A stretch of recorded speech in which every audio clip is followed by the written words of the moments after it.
batteries. Right. All right.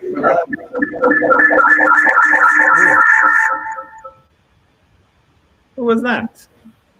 I don't know. So are you going to press the button, Josh? I think I pushed it.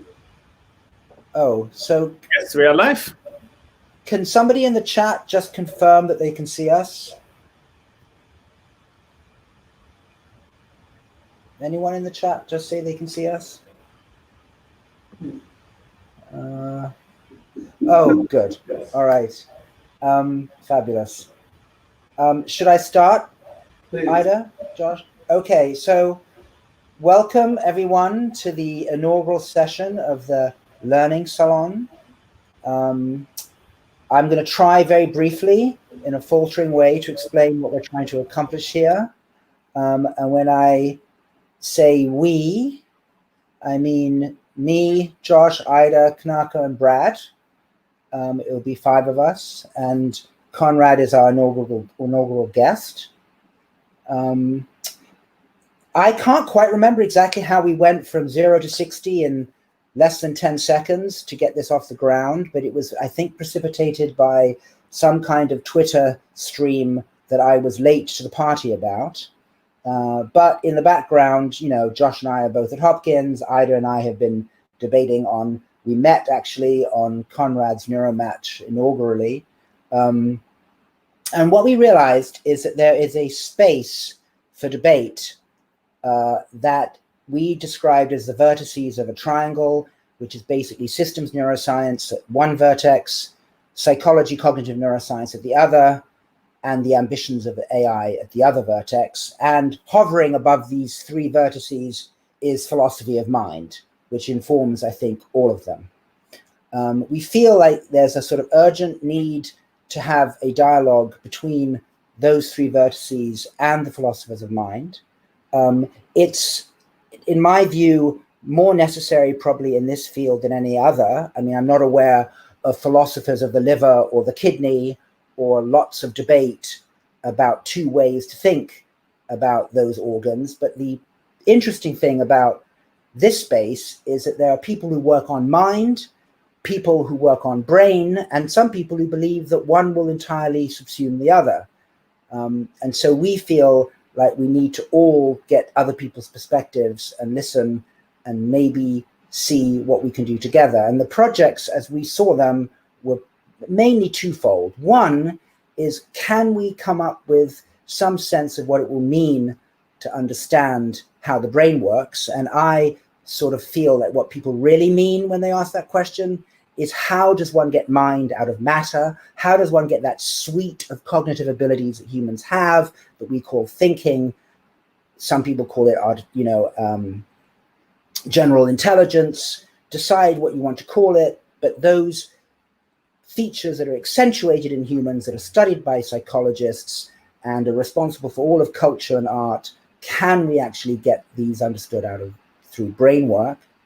And then the second related issue is, can we get cognition and mind and thinking out of another kind of matter altogether? In other words, can we do it without the need for biological tissue? So those are the 2 big themes. What does it mean to understand how the brain works? Does it really mean, do we want mind from matter? And 2, could we reproduce, simulate, mimic it in a non-biological tissue? And then obviously we believe that there's a bidirectional flow of information between those 2 questions. The more we try and mimic and simulate with AI approaches, the more we might more likely to understand how the brain works, and vice versa. So that's really what this is all about. I'll switch now to the style we want to do this in. We want this to be a salon. It was Josh's great name for this, which means that it's meant to be fun. It has to have a slightly sort of informal party-like atmosphere. Everyone should feel comfortable feeling uncomfortable. Everyone should feel that there are things they don't understand and should be able to ask immediately, that they don't know what that, acronym means, what do those words mean, and not feel like they're going to get eye rolls in response. So we want to healthy debate without anyone feeling intimidated or the least clever person in the room. We don't want any of that. The other thing I'd like to say is I think a lot has happened in science in the last 5 years, let's say. Maybe COVID has amplified it, which is that science is taking on a little bit of a different flavor, you know. And what are the differences? Well, Twitter is huge. Twitter, in fact, could have been the inception of this. Maybe the journal eLife and the kind of culture it's trying to generate. BioRxiv, I think, has changed the game. And then I think these online conferences have also, through Konrad and others' amazing efforts with Neuromatch. So I think there's a internationalism and a kind of move away from established fuddy-duddies in universities to a more equal, more inclusive way of doing science, with those avenues I just mentioned. Maybe other people think that there are others. And we'd like to contribute to that. We'd like to take that example and make it even better. And it's one of the reasons we invited Konrad, because I think we owe him and his team a great debt of gratitude towards making everyone realize that we can internationalize science in a way that really needed to be done, in a way COVID just was revealing something latent, I think. So that's really the position we're taking, that those are the questions, the 4 fields: philosophy of mind, psychology, cognitive neuroscience, systems neuroscience, computer science, AI, the wish for inclusivity, everyone be involved, and hopefully all of us change our minds to some degree in this new space. And I'll stop there.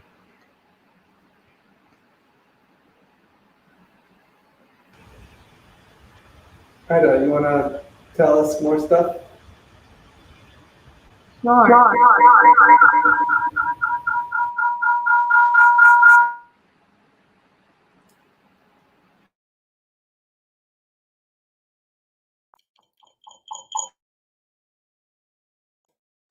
Okay.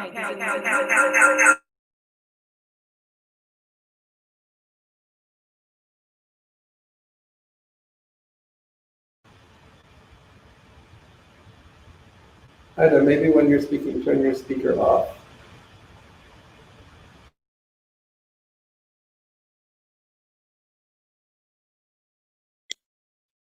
Does it work now? Okay, perfect.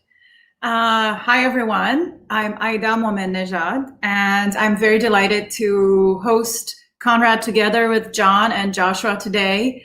We are very indebted to Konrad for the sort of initiation of this online tradition of sort of open debate. And another thing that I would just want to add, in addition to the wonderful sort of introduction that John already gave us, is that our goal is to be very much inclusive of people from different disciplines. So if you come from a discipline and you hear something and you don't understand it, feel free to ask for clarification in the chat. And we have 2 wonderful people who will help us, Brad and Kanaka, and they might address your question, or we might be able to read it, or they will bring to our attention to describe it. We will try our best to ask our speakers to also clarify things. So just to be sure, I'm just sort of echoing what John said with regards to no eye rolling at any questions for clarification, especially. I want to encourage everyone to participate in the spirit of understanding and critique, but also be kind to each other. And I want to say that I personally will not always obviously agree with John and Joshua, and you will see us here disagreeing a lot. And you should know that this is what we enjoy doing, because we used to do this anyway before. And in this way, you might at different points gradually sort of disagree with one or other of us as well, just so that you know what to expect of these sort of sessions. One of the things that was very important to us was to address specifically the question of biological and artificial learning. What are the intersections? What are the places where there is a distinction or a contention between the fields? What are the different subdisciplines in biological and artificial learning? And what is the way forward? And how can we create a forward momentum that doesn't just repeat the chords of the past sort of decades, what we have seen in these fields. And with that, I just pass it on to Josh. Thanks, Ida. Can everybody hear me? Cool. So yeah, I want to echo everything that John and Ida said. And I will disagree with them vehemently later. But for now, I think we're all in agreement on the goals, the intentions. I'll just add to one of the things John said, this concept of democratizing science has been really near and dear to my heart for a long time. We started the Open Connectome project 10 years ago to try to democratize the data. And that had some successes and some failures, but this is an opportunity to democratize ideas, which are at least as powerful as data and certainly much easier to democratize. As Konrad and others pointed out, we just say we're having a salon, and then we do. And 100 and so people show up, and we have this amazing discussion with brilliant people. So I've been interested in democratizing science, and specifically biological machine learning and the intersections. And I've had these discussions with lots of people over the years, and I'm so excited to be able to do it with everyone here, particularly, obviously, Ida and John and Konrad, and then everybody else who's participating. So I just want to say thank you, everybody, for coming and trusting us with your time. I know everybody has lots of commitments right now with the COVID, and it means a lot to be here, and I'm excited to learn from everybody.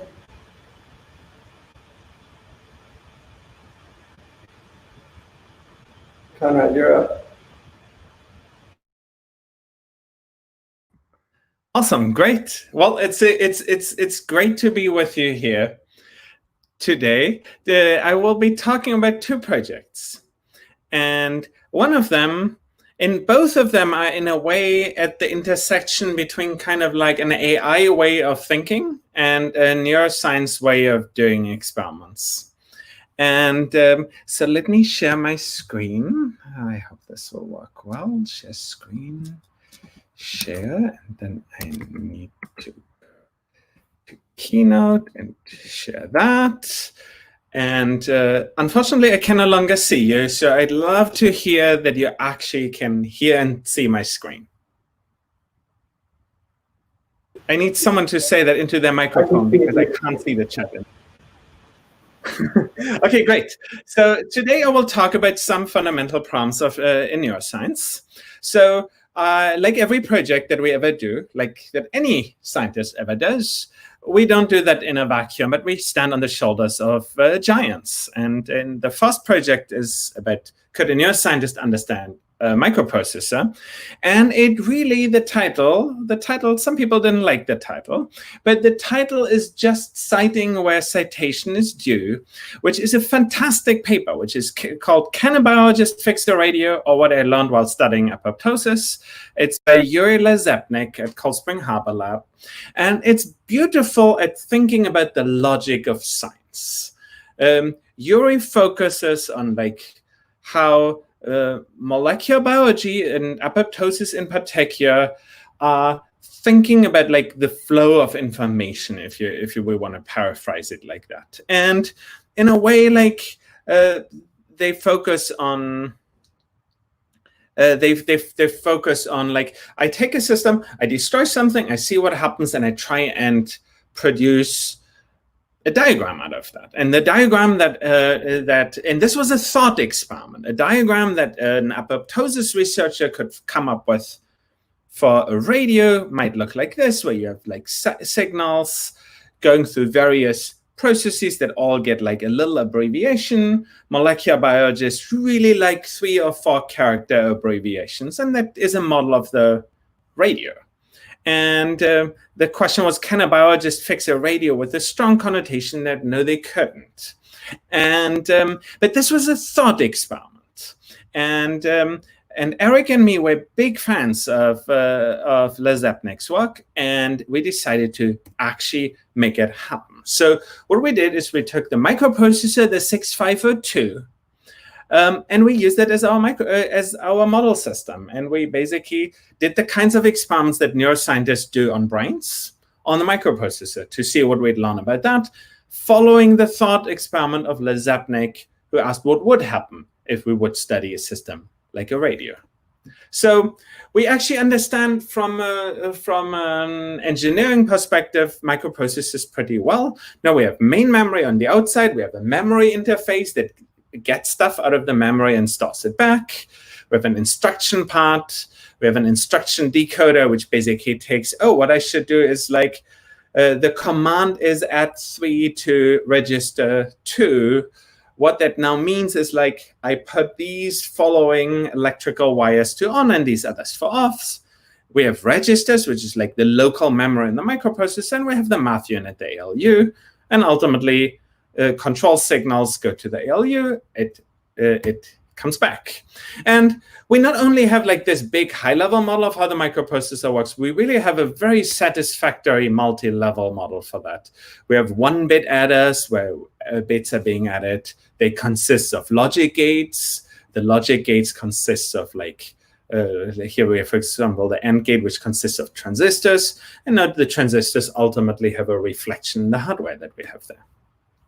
And each transistor has some very relatively well understood dynamical properties.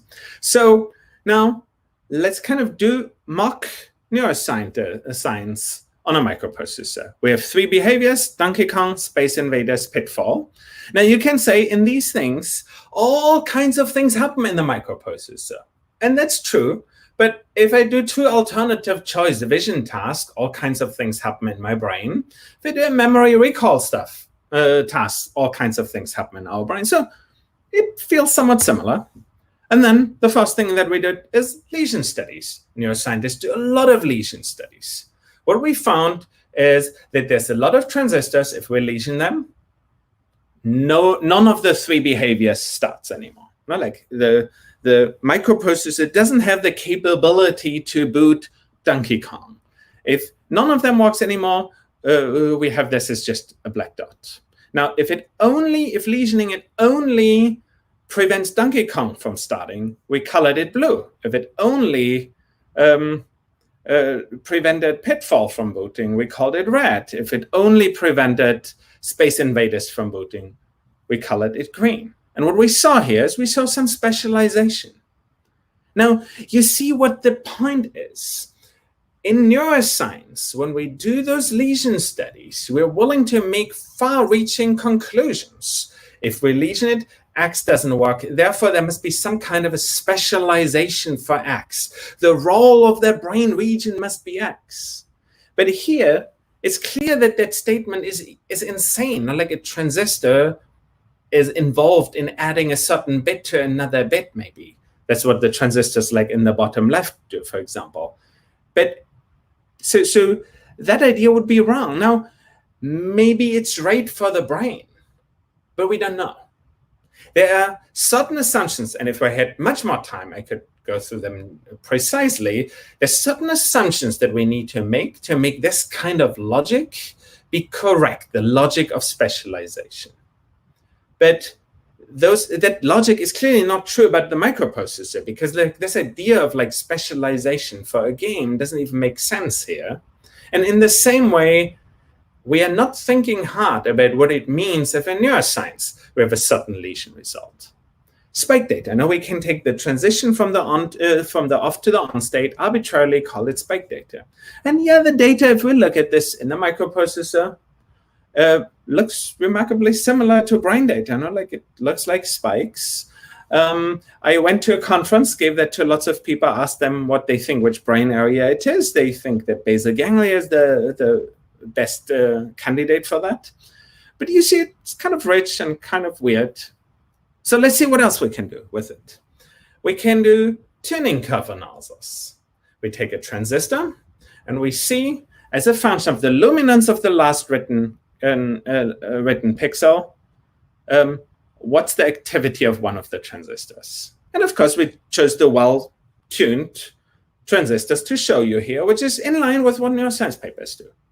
And we find some transistors with relatively simple tuning to luminance, like the blue, the green, and the red one. And we find some with more complex ones, which is what we have at the bottom here. Now, in neuroscience, again, we will usually interpret such findings functionally, where I can say, okay, I have some area, the neurons are tuned to color, therefore the role of the brain area must have something to do with extracting color. Again, this shows like, this is clearly not what the transistors do. Now let's be very clear about it. It again shows an epistemological problem here, which is, how should we interpret the existence of tuning curves? And therefore, like, what we can know about brains is maybe much more limited than what we said before. Now, let's look at correlations. Now, like, you can say we have correlations between pairs of pairs of transistors. Some of them have high correlations, others have low correlations. And indeed, what we find is, if we then look at a number of neurons spiking at a certain period of time, it happens that many times there's like a lot of them spiking at the same time, sometimes a relatively small number of time. There's much more like global events happening than would be predicted based on a shuffle. And again, neuroscientists have done these things and concluded all kinds of things about brains. Then we can look at local field potentials and power spectra. Now, like local field potentials, trivialist interpretation would take the local activity, all transistors in that area, add it up together. That gives us the temporal traces in blue, green, red, and yellow, and so forth. And what we find is they have roughly power law spectra. We have 1/f spectra, which is often interpreted to mean very strong things about brains. Well, microprocessors have it too. We can also use network inference techniques. So for example, we can take these 5 signals that we get there, and we can apply Granger causality to it. And we get a network for Donkey Kong, a network for Space Invaders, and a network for Pitfall. Now, these networks share certain components. For example, a strong error from signal 1 to signal 2. And then there's some modulation by the task. Now, we know for the microprocessor that this means absolutely nothing here. It's just like purely an epiphenomenon. This way of thinking about the network isn't helpful when thinking about how the microprocessor works. Now, there might be assumptions. Now, for all the techniques that I talk about it, there are assumptions under which we learn something real about brains, and there's assumptions for which we wouldn't learn something real about the brains. But neuroscience is virtually void of discussions on under which circumstances, say, is a tuning curve indicative of, let's say, the mode of operation of the brain? Under which circumstances is a lesion indicative about it? Under which circumstances does a network inferred with Granger causality, or insert your favorite really complicated data analysis technique, under which circumstances does it mean something profound about like computation in the brain or the microprocessor? Now we can take the whole chip. Look, in a way, like the microprocessor is much better for us than what we do in neuroscience, because we can do any possible experiment. We can perturb everything. We can record absolutely every transistor's output. It's the ultimate in experimentation. We can take the whole microprocessor and record from every transistor. And indeed, if we then apply methods for dimensionality reduction, non-negative matrix factorization, we do find something interesting, which is we find 2 different signals relating to the clock, and we find a signal relating to the read-write signal. Now, this is all good, but this isn't really the kinds of things that we are looking for as neuroscientists. And I carry deep worries about the techniques that we use in neuroscience not really asking the right questions. Now, let me briefly defend the paper against the obvious attacks that we will hear very, very soon, which is that neuroscientists do all these cool ways of thinking about brains. Yes, as a group, there's incredibly creative work that is really logically great, happening all the time. But the vast majority of studies that I see in neuroscience take a very unreflected perspective, where they basically copy an experimental design that has been found a long time ago without asking what really we learned from the data. And I argue that the microprocessor paper highlights something wrong about the epistemological basis of neuroscience. And I look forward to discussing that. Now, let me briefly give you the highlight of a second paper. This is about what does it mean to understand a neural network together with lily-crab. Why am I talking about that? So basically, this first paper, the microprocessor paper, to me, suggested that a lot of things that we do as neuroscientists are probably not on a great path. And that led me in a lot of follow-up projects to basically try and get at clarity of what it is that's going wrong. And the paper with lily-crab is one that I think is really important here. So, and I only have 3 minutes for that, so let me very quickly go through it. What questions can we answer as computational neuroscientists or as scientists in general? Well, we can only answer questions that have compact answers. Why? Humans can only understand small models, can only communicate small models, can only read books about small models. And the hypothesis space is just really, really big. So let's talk about heavy-tailed descriptions of things. Tic-tac-toe. Exciting games. My kids, like the smallest is 7, they have lost interest because tic-tac-toe is really easy. Why? There are 255,000 distinct games. You will never play all of them. But it's very compressible. No? Like, if I can choose the winning move right now, win.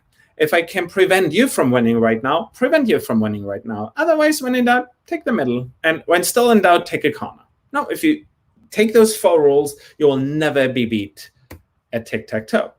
Now, so it's a very compressible game. Now, I can take this high-dimensional space of potential games, put it into low-dimensional space. Now, the game of Go, people, of course, tried the same thing. And in fact, you can buy thousands of books on Amazon about like details of Go. For example, about the concept of thickness. Now, in such scenarios, the scenario might be very different, where you could say, sure, like the most important rule is if I can win, then win, and if I can avoid losing, then don't lose, and so forth. But in such games, the correct description of it might contain an arbitrary number of rules. Now, the question is, are there a few rules, and with every rule, I shave away like half of the remaining variance? Or could it be that I need an arbitrary number of rules? You know, like the 100 most important rule might be thickness. And hey, this is important enough that all the Go grandmasters probably agree on thickness, and like there's books written about it.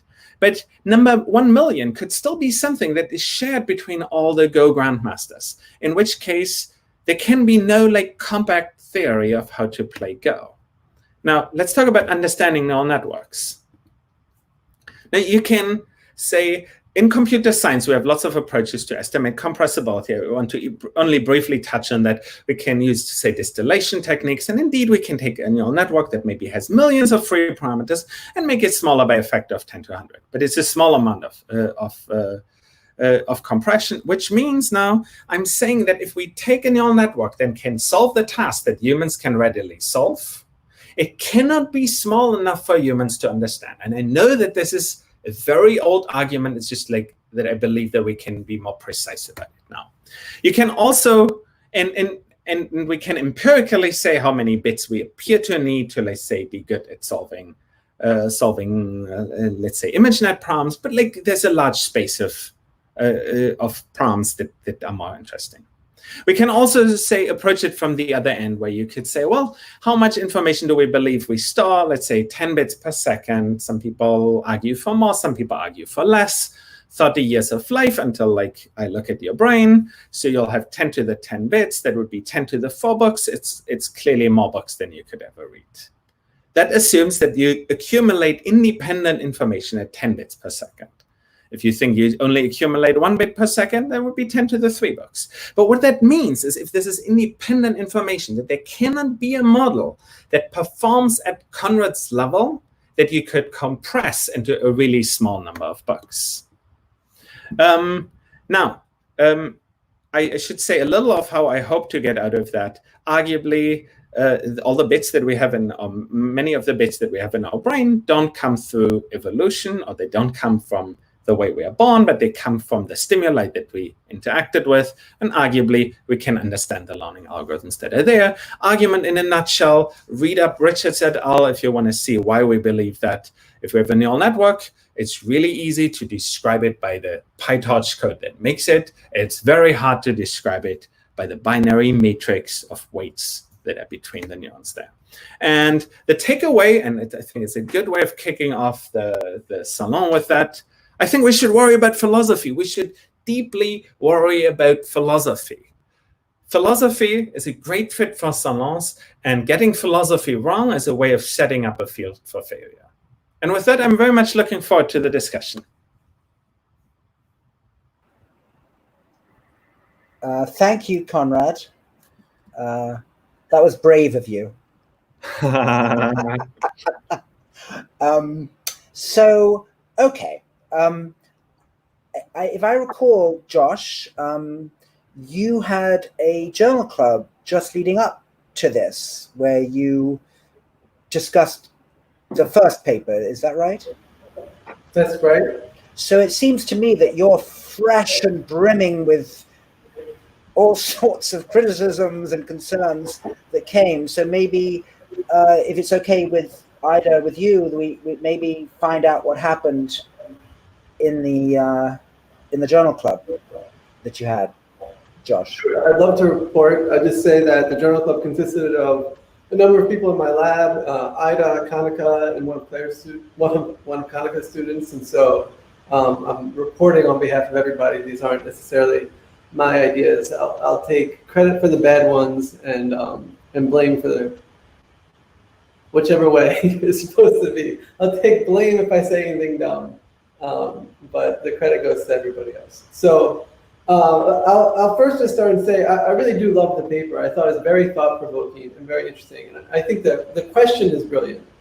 I think the answer is nonsense, and for a number of reasons, and Konrad and I have talked about this before, but I don't think it actually captures the way that neuroscientists do experiments. I think neuroscientists ask a really clear question, or try to. They try to design an experiment that gets them the answer, and then they use whatever machine learning tools we have accessible to us to answer them. And the way that Konrad, the kind of straw man argument that Konrad puts up is that neuroscientists basically throw a bucket of data over at some algorithm and hope the algorithm somehow infers how the brain works across scales. And I think that's just not really the way neuroscientists work. On the flip side, I will say that, kind of the greater point of that, lots of neuroscience seems to be epistemologically flawed in various ways, and that, in a sense, the community as a whole does seem to be banging our head against the same drum of a small subset of kinds of experiments using single neuron physiology and a few different models with the relatively similar experimental paradigms. And not making as much progress as perhaps we could if instead we took a more varied approach where we did things such as what Konrad alluded to in the Lillicraft paper, and other just more various techniques, more various kind of philosophical approaches to understanding the brain, that we can make a lot more progress as a field. And I think there's a certain kind of myopic, maybe closed-mindedness that different disciplines of neuron feel like they're the ones. It has to be this scale, this temporal scale, this spatial scale. We're the ones that are really going to figure it out. And I think that probably collectively we're going to figure it out, not any individual scale, any individual approach. So I think I should be given a chance to reply to that. So I think there's a selection bias at play here. So Josh is one of the super creative statisticians, always building new approaches, one after another. I think he's just hanging out with really weird people. Let me highlight how unbelievably single-mindedly unreflected neuroscience is. If you look at tuning curve mapping, let's first see the scale. So within systems neuroscience, and I include fMRI to that, arguably the field has been completely dominated by tuning curve mapping and rather unreflected one on top of that. So what do I mean with that? So Huber and Wiesel did something new, which is they tried weird stimuli and they managed to drive V1. What happened in the 50 years afterwards is that for every for every brain area that has a name, that had a name before, and a lot of brain areas that didn't have a name before, someone got insanely famous for having stuck an electrode somewhere, change the stimulus in some way, and say like, oh, look, this is like when I have dots moving, but if I have lines moving, it's not happening. Or like, this is an area where faces work great, but like shoes don't work. So this is a large proportion of the people who are famous in systems neuroscience. They didn't ask themselves, what exactly does that mean to have those tuning curves? Every paper comes with like, now we figured out how color works. The papers are like full of allusions to mechanistic insight coming from there being a correlation. They didn't even bother to make sure that they go through all the different dimensions that those neurons could also be tuned for. Instead, there was like this folk idea of like what each brain area does. Now that people scale up approaches, we see it look very differently, where all of a sudden we basically see, oh, there's like actually like lots of brain areas that care about rewards and lots of brain area that care about behavioral state and so on and so forth. So yeah, no, like basically, Josh, show me the papers, show me the proportion of papers that really think, okay, I want to argue. Now, like most papers have a mechanistic statement where they're like, this, therefore, this is how the brain works. And they have evidence for that mechanistic statement. I did the following experiment and found the following results. That bridge between mechanistic statement and like what they actually did is highly problematic philosophically. And for me, the microprocessor paper really nicely highlighted why this is so confusing.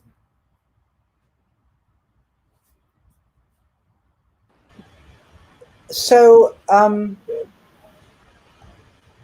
it's actually very interesting, right? There was a book written by an Israeli philosopher whose name I forget, who talked about how important it was to take people's personalities into account with respect to the kind of science that they like, right? And I think there was no doubt, even when I first, Konrad very kindly shared drafts of the paper that he and Eric were writing, that it was going to rub people the wrong way, right? But I do think that it's very important to take Konrad at his word, which is that he ended his talk by talking about sort of philosophy, right? And I think hiding in Konrad's paper were a series of very important points that mustn't be lost because one can pick holes in particular aspects of the paper. They didn't run a whole game playing session. There are techniques that could have been integrated. There were some that were left out, obviously, right? But there was nevertheless a very important point made, which is if you want to come up with some kind of compressible sentence or paragraph to talk about how that microprocessor works, then I think Konrad was absolutely right, Eric and Konrad, that you're going to have to talk about it at the level of its more abstract functional design. What Robert Cummins and other philosophers have talked about, it's functional analysis. Okay. The question then is, and if I understood what you said, Konrad, basically the fetch, decode, execute logic of the microprocessor that anyone and an undergrad in engineering would talk about. Okay. The point is how would you best work out the functional level of the object? So, churches have a particular set of features that don't care if the church is made out of bricks or made out of wood or made out of plastic, right? It has to have some functional components, a nave and such things. Now, the question is, and the point I think this paper made, which I agree with overall, is it's actually really difficult to work out the functional abstract design from the bottom up. Okay, so either you have some very good upper level behaviorally generated theories, which you can then go and look after the fact. And I just want to introduce two more concepts which were implicit in the paper. One is is that if you want to send out all your hounds and get confirmatory evidence at the level of neurons or circuits for your theory at the more functional abstract level, by all means you should. It's a flat evidential landscape. Okay. So in other words, once you have some kind of functional notion, by all means break the tie by going in and doing some either-or experiments with lesions or with neurons. But, and the other concept is the difference, and which is I think what really riles the neuroscientists, is that you can do very good vertical, horizontal work. This is a notion that Cummins, a philosopher, brought in, which is you can do beautiful work at the horizontal level. But what you have to be careful about is to have vertical aspirations for your horizontal work. And so what happens is you can do all that lovely work on the chip and gather all sorts of truths. All those methods that Konrad showed were true facts. But the philosophical error that neuroscientists, I'm sorry, make all the time is that they think that it's easy to do horizontal extrapolation from the vertical details. And I think that most scientists would be happy, well, they wouldn't be happy, but they should be happy. Just do your horizontal work. Do it. But don't be vertically pretentious about your horizontal work. And that, I think, was the deep point of this paper, is that all the horizontal detail is not magically going to give you vertical insights to the abstract functional design. And we're going to have to do the work in a slightly different way. And I've argued you have to go top down and then do confirmatory work at the level of the circuitry or the neurons. But it's not going to work most of the time in the opposite direction. And I think you and Eric should be owed a debt of gratitude for actually explaining with a nice concrete result the difference between vertical and horizontal explanations and how you don't automatically get one from the other.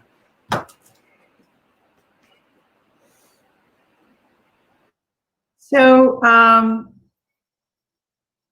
want to start by saying that there's two different sort of categories of things that I want to say. The first is I'm sympathetic to a lot of the philosophical points you're making. I'm very sympathetic to a lot of the sort of critiques of neuroscientific methods being overfitted to a particular small problem and then extrapolated from there. I'm very sympathetic to those.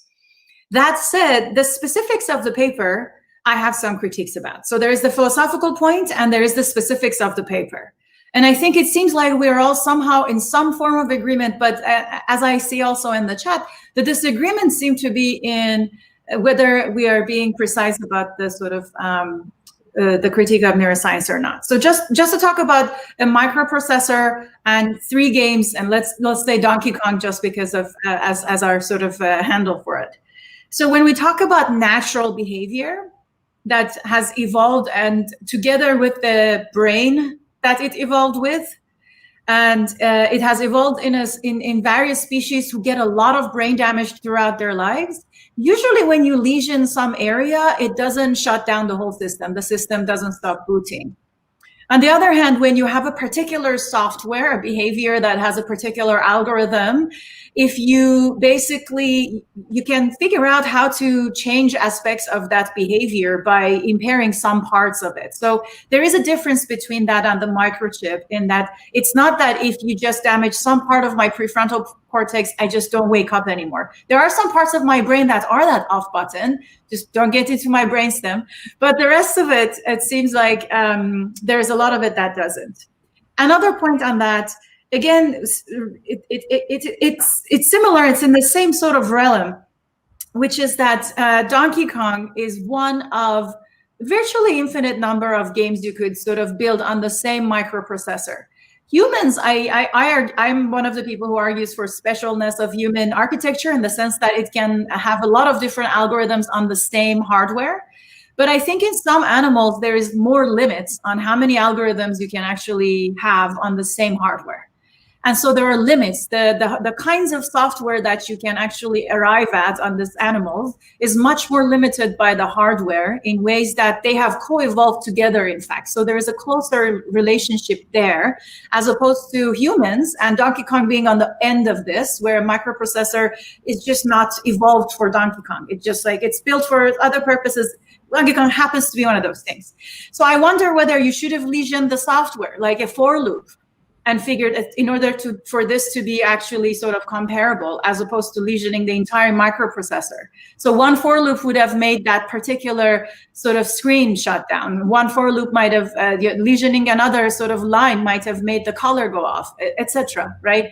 So I do wonder about the precision of the analogy, and I do wonder whether the precision of this analogy actually matters for the strength of the kind of critique that we can make about neuroscience on the basis of this particular paper. And I'm going to reiterate again, in spite of the fact that I'm very sympathetic to philosophical points and not sticking to an overfitted number of methods that have been developed for identifying individual cells.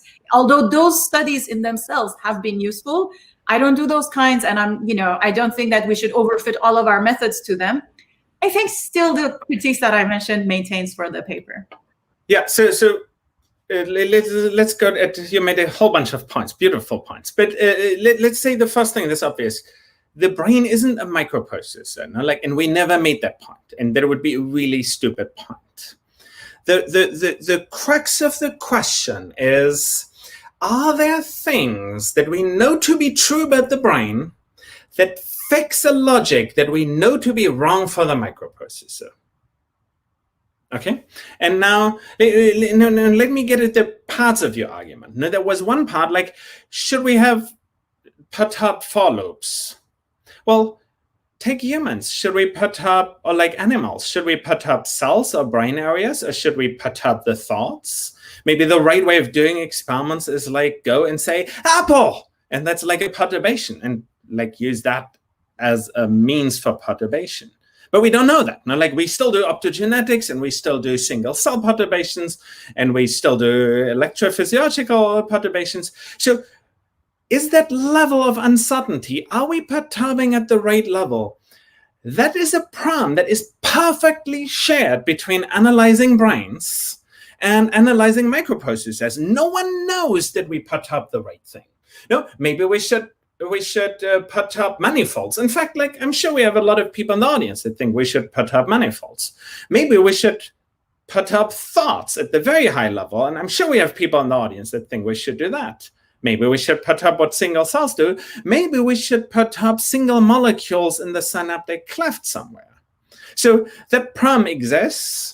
Neuroscience hasn't been very good at convincing us that their perturbations are at the right level. So keep in mind, this paper, it's not about microprocessors. I don't overly care about like, playing with microprocessors is great. I think everyone should test the algorithms on microprocessors. But like, I'm not making the point that they're identical. But I'm making the point that if the logic is wrong on the microprocessor, you better be able to give me a really good, as a neuroscientist, you better give me a really good reason for why the problem that occurs with the microprocessor couldn't happen if we did it on a human.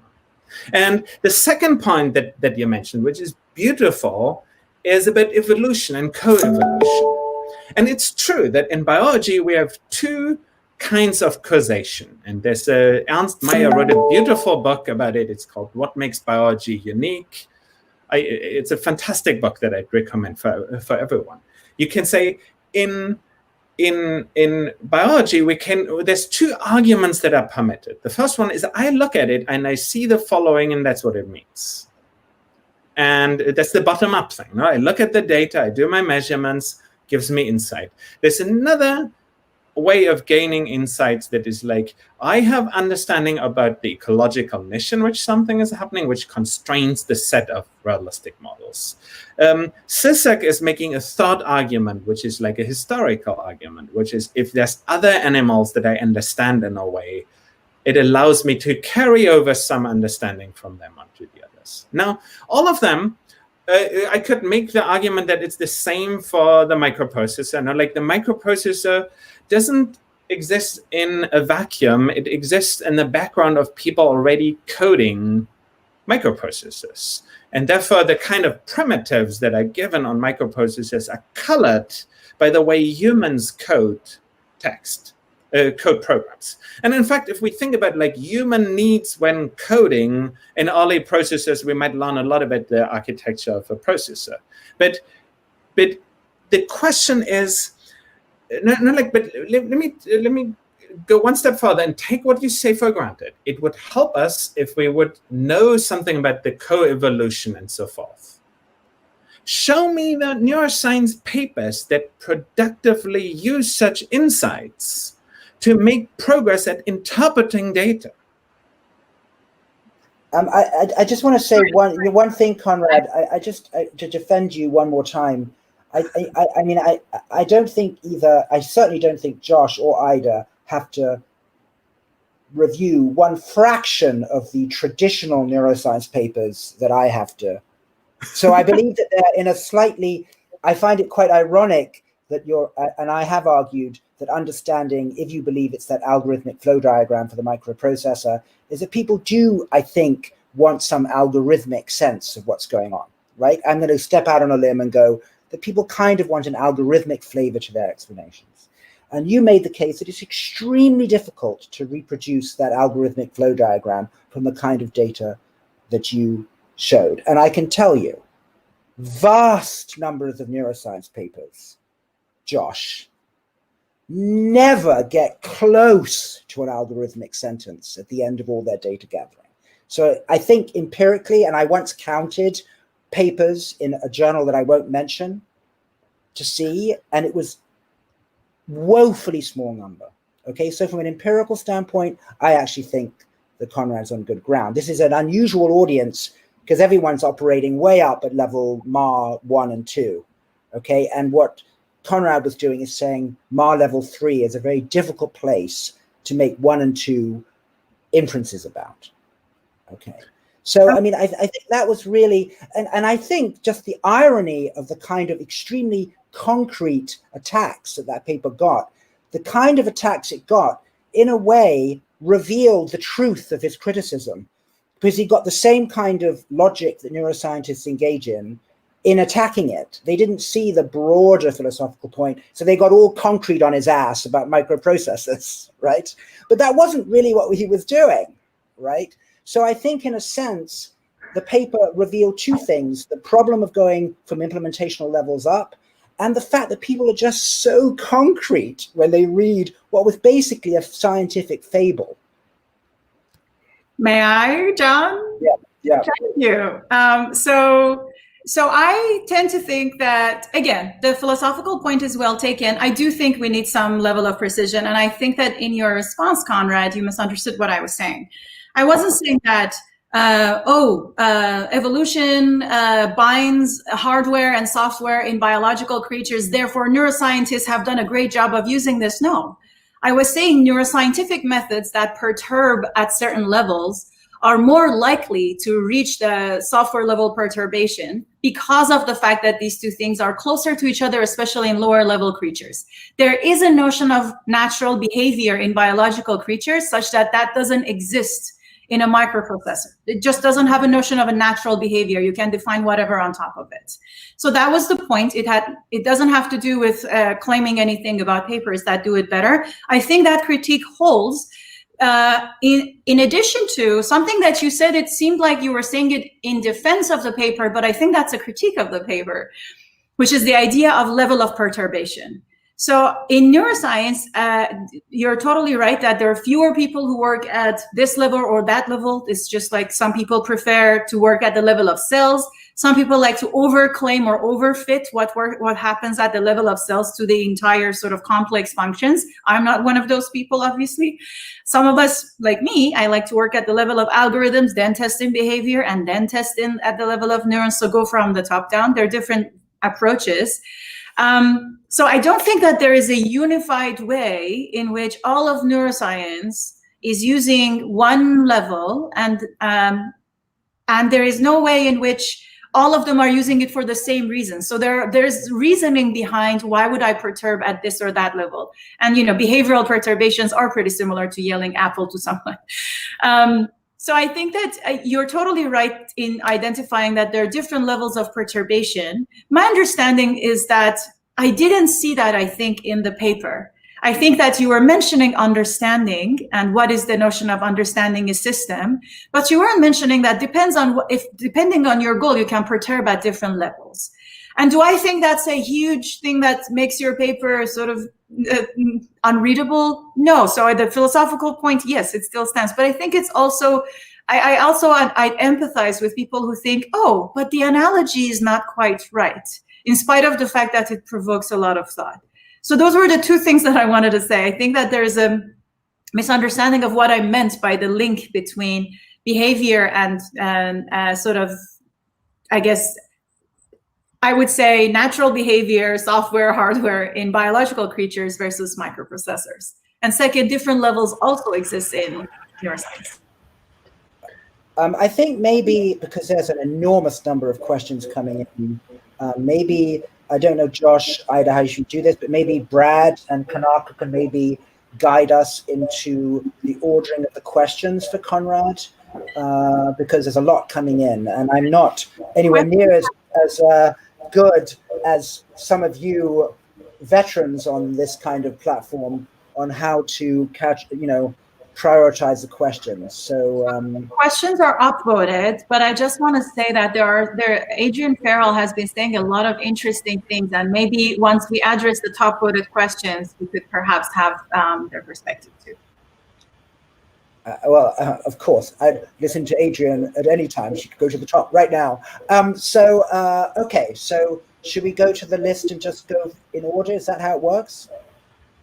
Can I say one more thing, just kind of defending Konrad a little bit before we get into further criticisms of his work and his intellect and his humanity? So I think, there's a really important point that he makes is this one that I strongly believe in, is that it takes all kinds. And the reason I believe it takes all kinds is because I'm a very particular kind, and if it doesn't take all kinds, I'd be pretty worried that it doesn't take my kind, and that would be bad existentially for me. And so I think Konrad's bigger point is it takes all kinds, not just of humans with different diversities, backgrounds, intelligences, and perspectives, and experiments as well. And what is the right distribution as a field for us along all these dimensions of models, species, experimental approaches? And I think Konrad's saying there's inequality.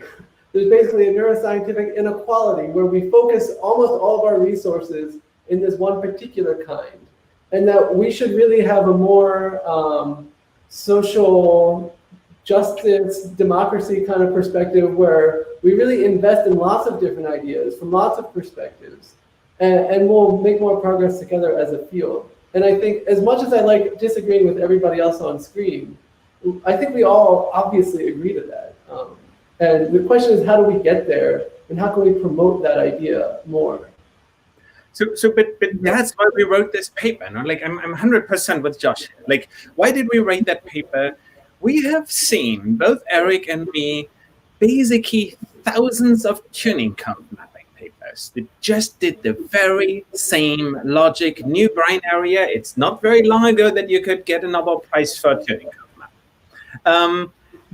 It's similar with other ideas. Like, I have seen so many people take MRI data, put it into some algorithm, gives you like a nice little diagram with stuff, and then they say things about it. The problem is, like, we have these things that are just as philosophically maybe problematic as many other disciplines, but all of a sudden they like eat up half of neuroscience. And once we're in that situation, it's basically important to say, like, nice approach you have there, but you don't have like the foundations built. And it just turns out that the foundations for tuning code mapping are not properly built. The foundations for functional connectivity on fMRI data is not properly built. And that's why we need like more people questioning these things. And Eric and me suddenly believed that by pointing out that the logic is fundamentally flawed, it will help the field kind of move away from these like overhyped simplistic experiments. 100% agree. Ida, do you want to, are you aware of the questions that are being voted up to the top and want to address some of them? Sure. So I think the first question is, the top voted question is Brad's question. He says, Konrad, what do you think we are looking for in neuroscience? Is it even definable? This is fantastic. In the Lillicrap paper, we have a very well-defined definition of what, at least implicitly, a lot of computational neuroscientists will agree with. We felt it's like the best distillation of what we had into like concrete, mathematically definable things, which is we want to take data from the brain. Oh, hey, Brett. Hey. We want to take data from the brain, put it into a model of such a nature that the model has two properties. The first one is we can understand it, so it can be printed into a book that I can read and like make sense out of it. The second one is if we then implement that, Python implementation comes with the book on the CD-ROM if you want. We put it in, it actually works. There's one operational definition for what we're striving for. There's lots of different definitions. Not like in the Richards paper, we rather say we want, can you guys mute yourselves? I have bad echo on my side. If in the Blake paper, we rather say one way of defining the goal would be that we have a learning algorithm that produces like human-like performance if confronted with like the same stimuli and that is compact. But yeah, the problem is no, we have like a clear drive towards compact models, but we at the same time have a clear drive towards models that work. And jointly, they kind of make that space of how progress could look like very difficult.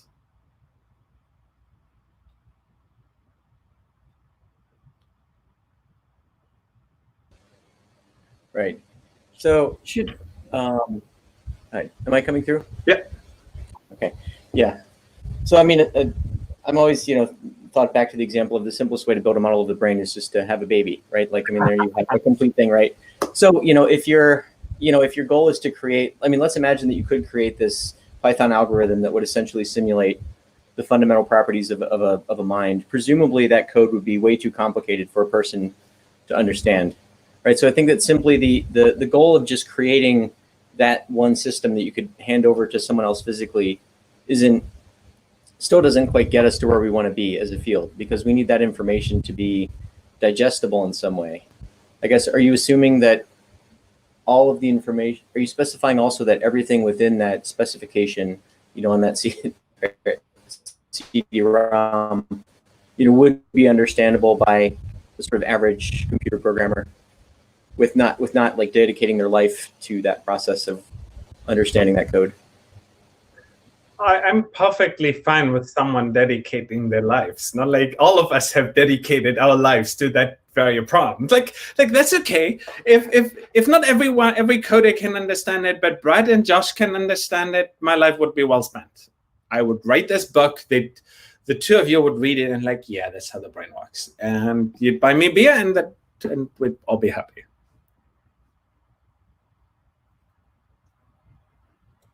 Should we go to the next question? Do you want to? I thought you said Adrian had some good questions. I don't know if they're official. Yeah. Questions. So Adam Charles is next, and then Adrian on the chat said that they would be comfortable with staying on chat, but we can ask them again. Maybe in the meantime, while you guys are asking, Adam Charles might want to come to ask this question. Adam, Adam doesn't seem to be able to be added, so maybe you can say his question on his behalf. Okay. So he's asking, aren't the most important lesion studies the ones where the animal does more than fail to boot? And then there's a bunch of conversations underneath this. So again, this question falls a little bit into the, couldn't you have done more awesome physiology on a microprocessor class? Now, like, yes, it would have been like super interesting to look at, maybe like if we are in games where like you can die by fire, we could find that there are like certain like that there's certain lesions that only make the game not realize that fire would kill you, and your character runs around, but like it runs to the fire, doesn't die anymore, or something. Like, sure, like those things are more interesting, and I'm totally with you that like the most interesting things in humans or animal lesions are not just the ones where like the animal is dead, but like that very specifically blocks you in one task, and there's like similar tasks where it doesn't block you. But even there's like an unavoidable uncertainty about which other things could distinguish the lesion and the non-lesion case. And like we're always good, like we're always good at saying this neuron is different if I show blue versus red. Easy. We can very quickly establish that. We're notoriously bad at saying the difference between these two things doesn't affect anything else.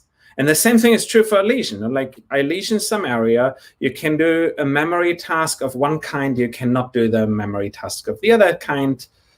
I do a few tasks and you seem similar. That in no way rules out that there aren't other things that will equally load on that lesion.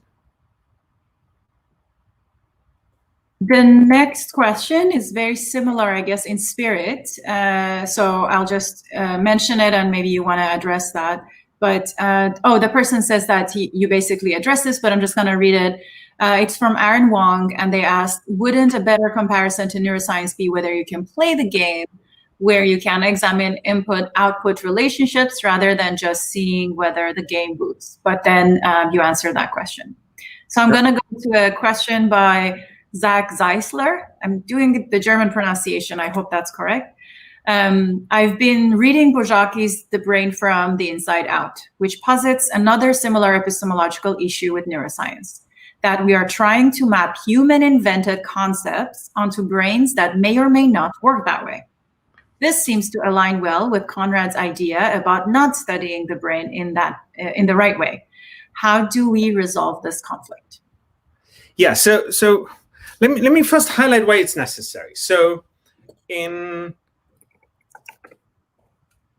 science is impossible unless we're in a small space. Like if the space of models that we have is arbitrarily big, there's almost nothing that we can have. So therefore, neuroscientists, just as well as most other scientists, come with using their own narrow categories and hoping to find something there. I'm 100% on board with Bojaki's critique there, that basically there is no reason that in human language, the correct models of how the brain work need to be correct. At some level, we overestimate our ability to guess what the right dimensions are.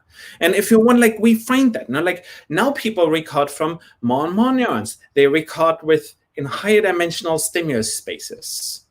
The general finding is that like all kinds of neurons code for all kinds of things. Sure, there is still a tendency towards specialization. No, there's more auditory neurons in auditory cortex and more visual neurons in visual cortex. But that strict mapping onto like simple human words just doesn't work anymore.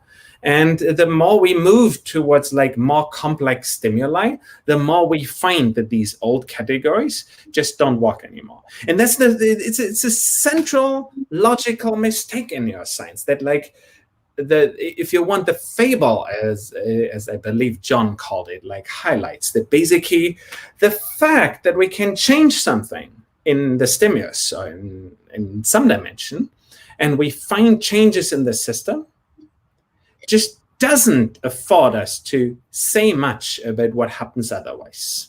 And neuroscience typically, like most experiments look at tuning curves. They don't even ask which dimensions we're invariant to. And it's simply infeasible to run through all the other dimensions. And that is like the fundamental cause of neuroscience. And like, as Bojaki says there, like we aren't in this simple low-dimensional space. I mean, like he probably doesn't use those words, but we aren't in this simple space where people can hypothesize what the right dimensions are. And also, if I may say one more thing to that, if we take neural networks, we generally find that if we give more neurons, they do better. The reason why why it helps to have more neurons is it kind of gives the system the ability to pull out more dimensions. Why should we believe that the brain just pulls out the small numbers that humans actually have words for? No, neurons in the human brain will equally pull out lots and lots and lots of dimensions for which we don't have words. So thank you for that. Yeah.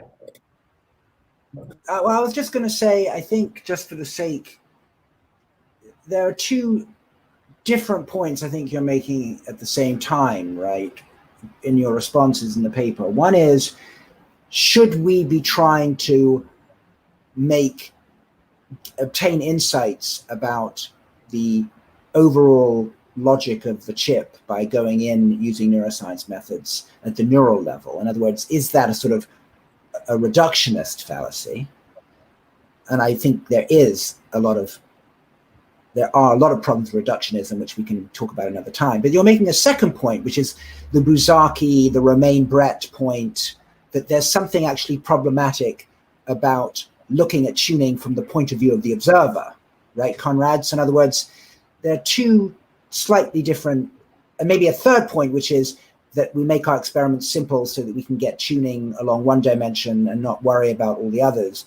But I do think it's important to distinguish between the fallacy of reductionism, to the degree that it is a fallacy, to the fallacy of tuning as seen from an experimental observer, because of course the brain doesn't see both things like the observer does. And then the third is, are we, because we're human, reducing the tuning to a dimension when there are loads of others that we're not seeing? But it just seems to me, if I'm understanding you, those are three somewhat different critiques. Yes, there's at least those three critiques in it. So the goal of the paper, in a way, was to produce a very touchable, a very real fable for where we have enough distance that we can see the things that we wouldn't find okay. But if we were aliens landing here, we would be thinking about like the neuroscientist versus the brain in a way that is pretty similar to the way many of you think about Eric and Konrad thinking about the microprocessor. That is kind of the story that we're telling here. And yes, it plays with the various, like throughout the paper, it plays with like the various prompts that occur in the fundamentals of neuroscience. Right, because it ends up that there's so much that was implicit in your paper as well as explicit that, I think a lot of unpacking could be done that would perhaps rile people even more, but maybe reassure people, in fact, that there were points being made that people, if they saw them framed slightly differently, would not disagree with as much as they think they are.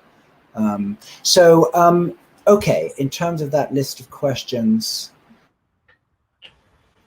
Adrian's questions? The next question is a very good one, and it's by Hessam Akhlaqpour. And he asks, the paper starts by addressing a debate on whether neuroscience is data limited or theory limited. And his question is to everyone on the panel. He says, what are the views of the panelists on this question? So whether neuroscience is data limited or theory limited. I'll go last. Everybody go in however order. I'm happy to go first. As someone who's looked at maybe amongst the largest amount of data that neuroscientists have, I've looked at hundreds of terabytes of data. I am not particularly data limited relative to the other neuroscientists, and I can say it didn't help very much.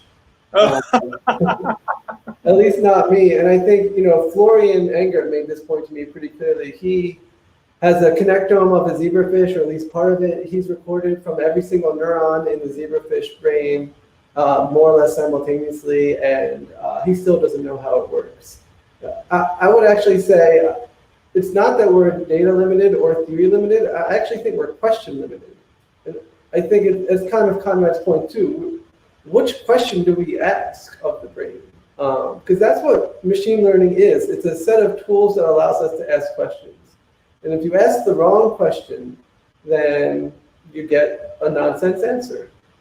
And the theory is hard. Like having a right theory, that's a wonderful thing to have and formalize, but often I find that people with intuition that often don't have a pretty coherent theory can ask much more insightful questions.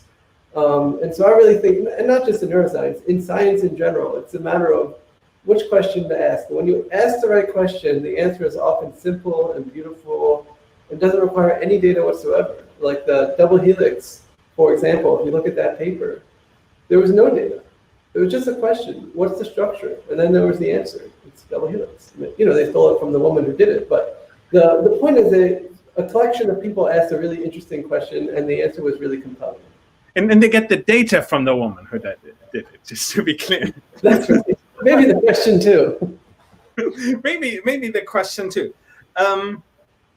Yes, not like I completely agree. Like, but let's give the paper a little bit historical flavor. So when the paper came out, roughly at that time, the idea let's do big data was like very fashionable. Now, like by now, a lot of people kind of like saw that this big data hype was like in a way kind of at least not bringing us to where we believed it was. So when we wrote that paper, that was still at the top of the hype cycle about data in a way that the paper starts like that. There was a reaction to us basically saying, if you had the tuning curve for every neuron in the brain, you still wouldn't know what's happening. If you could lesion every neuron in the brain, you still wouldn't know how it really works. If you could like calculate all the correlations in the brain, you still wouldn't know what to do it. So this introduction to the paper in a way is a reaction to the zeitgeist at the time when we wrote it.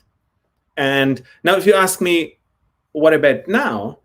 I'm 100% with Josh. We need the right questions, and we need a debate about what the right questions are. Not like this is like all the papers always give like answers or something, but we don't talk much. And I hope that here in the Learning Salon we will have a lot of that.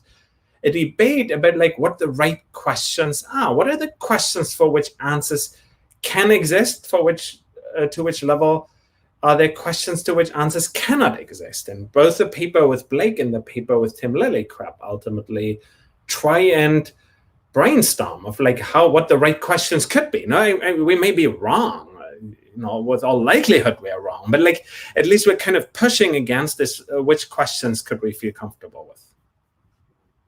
So it's interesting. I hope this isn't too personal, but Florian Engert very kindly invited me to his retreat as a speaker. And he and I had been in discussion because he sort of said what Josh said, which is he had indeed worked out the whole connectome. And then he wrote a paper, which was, if I remember correctly, was about rheotaxis in the fish. In other words, how do they detect displacements in the flow of water that they're in? And they did a very beautiful, purely behavioral study plus modeling to work out what signal were they actually working with in order to deal with the displacements in the flow of water or whatever it was. So he published a paper on that. And he had a kind of epiphany, which he said to me, which was that you had the question first, then you did the behavioral experiment and the modeling, and then you had some clue as to what to look for in the connectome. And they had the library. In other words, there's a difference between a novel and a library, right? Or a book that you're going to write and the research you're going to do by going to a library. So the connectome showed its usefulness in so much that it could then be referred to in a reasoned way once you had an idea what you were looking for. But what he agreed with was that you could not reverse engineer the algorithm that it was using by looking at all the details, which was, again, the main message of Konrad and Eric's paper, right? And the thing is, and I kid you not, that when he presented this work at Hopkins, I overheard someone say, Where are the neurons? Where are the connections? In other words, they were very unhappy about the fact that he'd committed a form of apostasy and had actually gone behavior, algorithm, and then worried. And I'm afraid that the very fact that that comment got made, again, is proof that people just have this bias towards the foundational level of circuits and neurons, and all the truths will come from there. And all we're talking about is a balance. And you're absolutely right, Josh. There was an intuition. How does that little fish do that? How the hell does it stay there, right? Very simple question. Let's do some experiments and work out how it does it. Well, what part of its surface would it use to do it, et cetera, et cetera, et cetera. So theories, by the way, in the philosophy of science are not, they don't have to be mathematical. They don't have to be formal. They can be fuzzy. They can be intuitive, right? But I think that flavor of science, I can't believe I'm defending you as much as I am, Konrad. We fight all the time usually, is that go that way, right? And the people who say you should have done more behavioral experiments with the Donkey Kong in the games, yes, but that plays right into the point being made, I think. So I'm moving to the place where I start to vehemently agree with the philosophical points that Konrad makes. And for that, I want to mention, so I mentioned this earlier to some others. There is a church in Germany, and since 2001, it's playing a piece by John Cage that will end playing it in 2640. And since 2013, there is one chord that has been playing. And this Saturday, as in tomorrow, I guess in Germany it's already tomorrow, maybe it's already changed, the chord is going to change. So the same chord was held since 2013 until tomorrow. And the whole piece it's one piece written by one man, and it's going to last more than 6 centuries. Now, I think that neuroscience is suffering a little bit from the similar thing, which is that some chords, some ideas, some theories, some experimental methods play for many decades, and we don't see as many changes, so to speak, for a very long time. And what I liked about Konrad's paper, or the philosophical point that his paper was making, is that, here are some of the chords that maybe we want to try other chords for a bit. And with that, I want to answer to Hesam's question given that I'm interested maybe in a faster pace of new ideas or theories happening, my bet is on theory and questions. Yes, experiments help it, but I think that it's a composer level issue. Like we need to have theories that are not just slight modifications, just rearranging furniture, to theories that already existed for the past couple of decades, even a century. It's like many of us are basically, and including myself, our work is a follow-up to something that has been around theoretically for a very long time. And I think that one maybe benefit of a place like the Learning Salon might be to think about what are the ways to move forward a little faster. How can we change the chord? How can we have a polyphony where we have multiple chords played at the same time and changing at different scales, so to speak? Just to add to the number of analogies for today's session.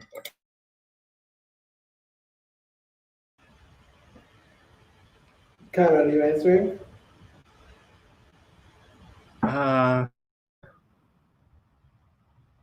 No. Sorry, I was following up a chat there, and then I missed the question. I apologize. Oh, the question was the question by Hesam already. We didn't have a new question. The new question that I could read for you is from Andrew, and he's asking, it's from Andrew, and he's asking, can you specifically lay out how the microprocessor paper suggests we do neuroscience going forward, which is related to what we all just said.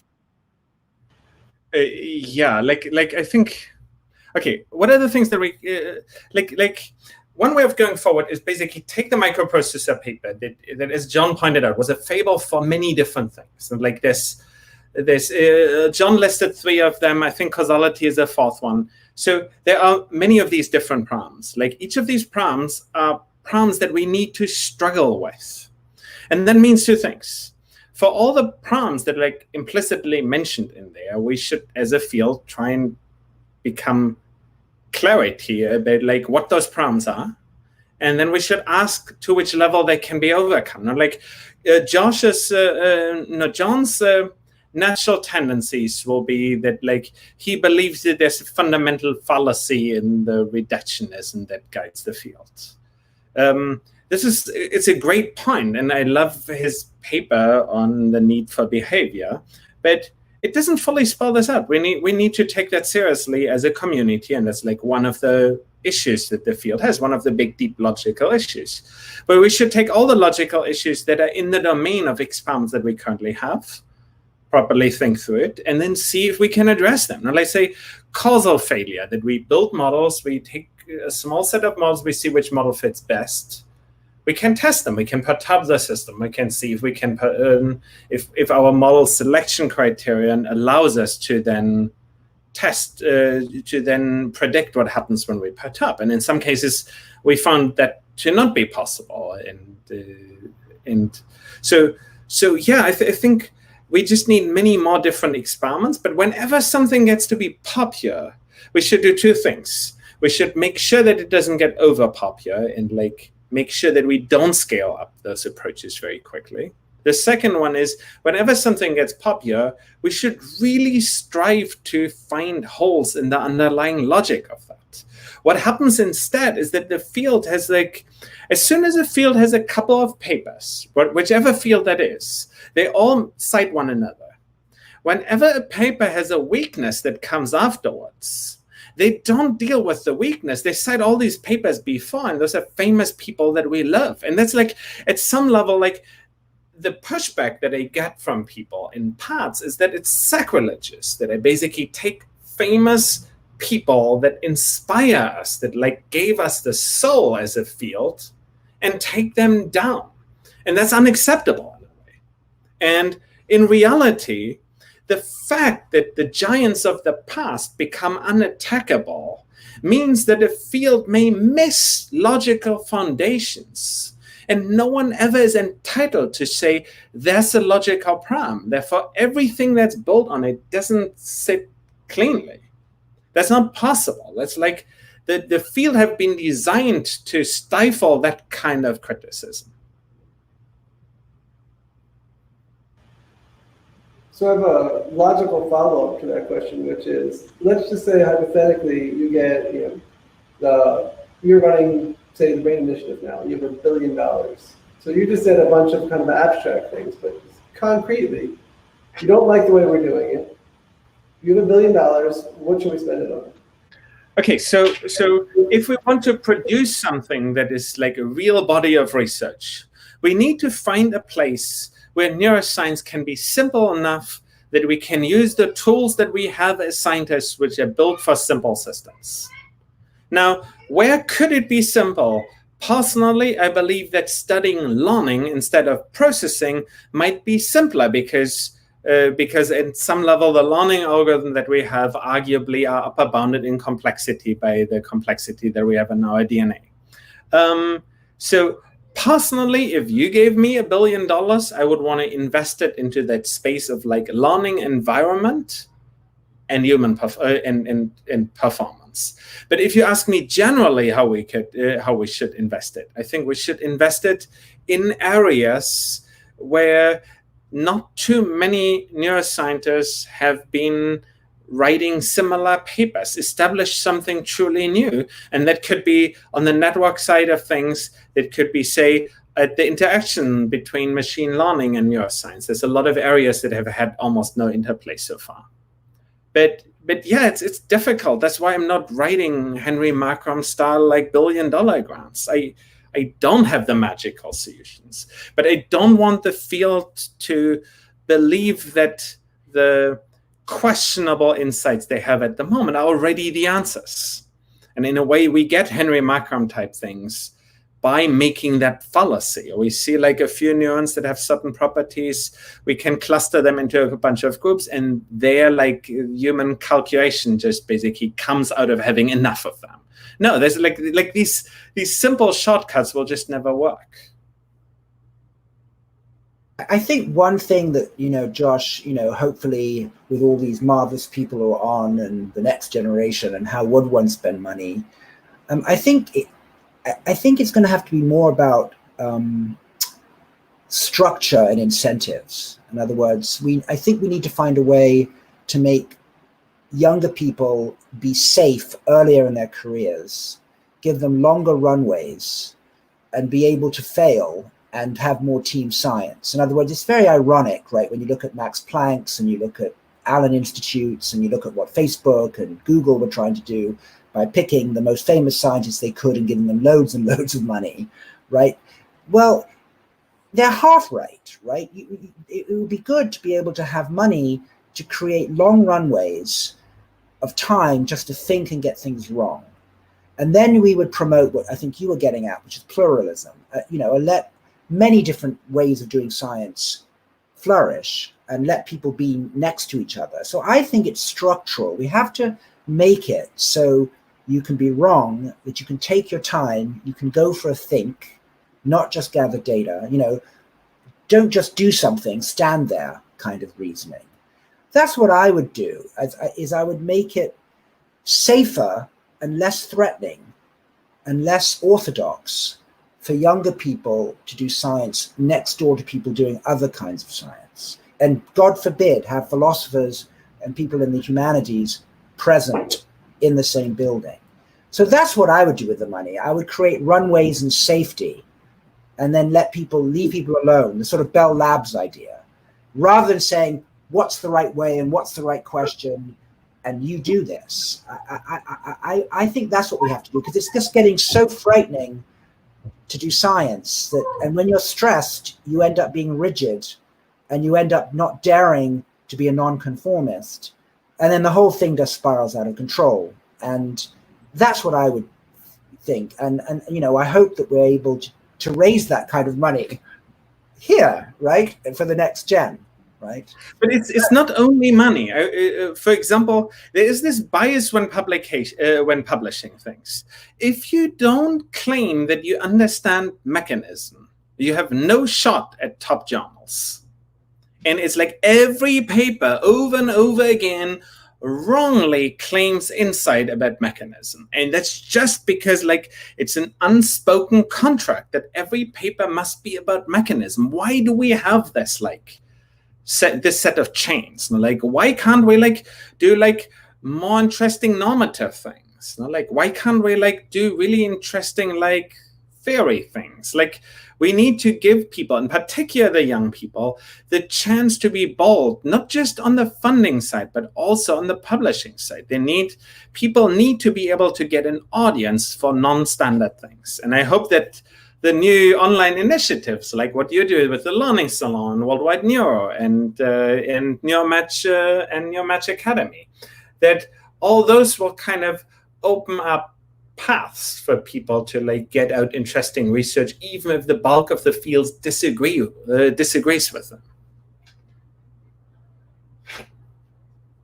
And we all have to remember this and be kinder on tenure committees and on promotion committees and on selection. I mean, it's very easy to be idealistic, but I can tell you from bitter experience, when you're on committees and you say, I don't care what paper what journal they published in, tell me what's in it, suddenly people close ranks and they go, well, we don't have the time to actually read the paper. So in other words, I think we all have to be better people. When we forget what it was like to be young and you get promoted, suddenly you pull the ladder up behind you, right? So I think you're right. It's not just about money. It's about changing the way we judge people and the way we promote people as well. But I think the incentive structure is very much a generator of the kind of papers you're objecting to, Konrad. So there are some more questions. We are at 1.5 hour point. I guess we can go for another half hour because we were thinking this would be a 2-hour thing, but I don't know how Konrad is doing. Just want to make sure. I'm good. My kids are home now. They can show up on screen any point of time, but it's a fun discussion. It is a very fun discussion indeed.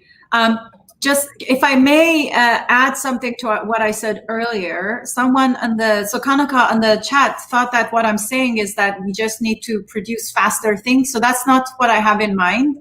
And they mentioned machine learning seemingly having faster turnaround. I think big ideas, even in machine learning, is very slow. So the biggest ideas that are groundbreaking and change a paradigm, that moves slow in every field. It moves slow in philosophy. It moves slow in sort of, it's scaling a particular idea of neural networks from 80s to the present day. That scaling was a huge effect, and then different algorithms might come fast. But something that is groundbreaking, that's a new thing, that really changes the game, that happens very rarely, actually. And that particular shift is what I was having in mind. So I think like the last time we had that shift was around 2010. And that was when we figured out that, neural networks we have the computational capacity to scale them. And then the biggest maybe sort of advance since then that was that big. I mean, we finally stopped using LSTM all the time after 30 years, and like we're using transformers for 3 years, but it's not as big as like what happened when the neural network started, what happened when RL was introduced as a framework, what happened when, neural networks could scale. So I think that even there, the progress is slow. So what I mean is not just produce as much as possible, but I mean, we need paradigm changing sort of ideas, not just more of the same or scaling or rapid firing of similar ideas. With that, okay, the next question, there's a lot of questions that have equal number of votes. So I'm just going to go with the ones that don't look like something that have been already answered before. And maybe, Jovo, you want to pick one now? Because I've been taking questions for a while, if you feel. I think you're doing great. I know, but I'm handing the baton. I think. Sure, I'm happy to take over the baton. Maybe Kanaka can just tell us. Kanaka, is there one that we should be answering that we haven't addressed yet? Maybe Kanaka's not here. Okay, I'm going to read one from Adrian because I'm not sure we addressed all of her comments, and she said a lot of great stuff. So Adrian, the comment in here is, contrary to this example, there are aspects of neuroscience where descriptions along the lines of Turing curves really do make sense. Photoreceptors transform photon arrival times into electrical signals in rigorously modelable ways. At some point, there's a transition from the efficacy of this description to something else being needed, but it is not fundamentally wrong. Yeah, I mean, like, no, like it's another question of but like there could be domains where things are right. Yes, there could be domains, but we just don't know where the border is. Like, sure, if you give me a primary photoreceptor, you could say, I can separate it from the rest of the retina, and I can ask and meaningfully characterize the tuning curve of it, say, in terms of light intensity or brightness, things like this. Now, do I thereby get like a correct description of how it works? No, it's like part of the retina, and as part of the retina, like pretty complicated things can happen. If they couldn't, then Markus Meister wouldn't be writing so many awesome papers, but like there's a lot happening in the retina. So is it possible that like in the retina it's good? Yeah, quite possibly. Like primary motor neurons, the way they interact with the muscles is like pretty regular. So you could say characterizing how like the motor neuron affects the muscle, like tuning curves are like very meaningful. No? Like they're pretty close to what we could call a biophysical mechanism in both cases. Now you can say for the primary motor neuron, the spike goes there, like out comes like the neurotransmitter, it makes the muscle fibers pull. We can describe that and like meaningful deep mechanism. Same thing, not like I have the photoreceptor, and like here the light goes in, and like here we have a molecular cascade that polarizes the cell. the question is kind of how far we can push in from those sites. But I'm with Adrian here. That like for those domains, we can probably describe a lot of variants of what's actually going on and like almost get at a causal mechanistic model by looking at it.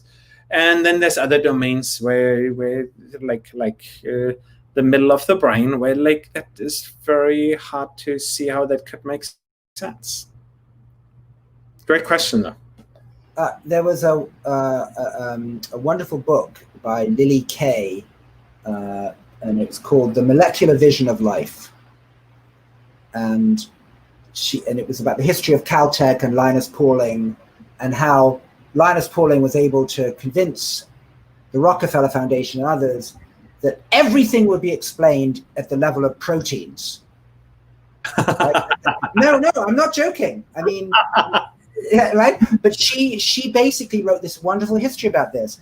And I think, I think the most, instead of proteins, I think for you, Konrad, we could just substitute in the word tuning curves, because you've really used it a lot.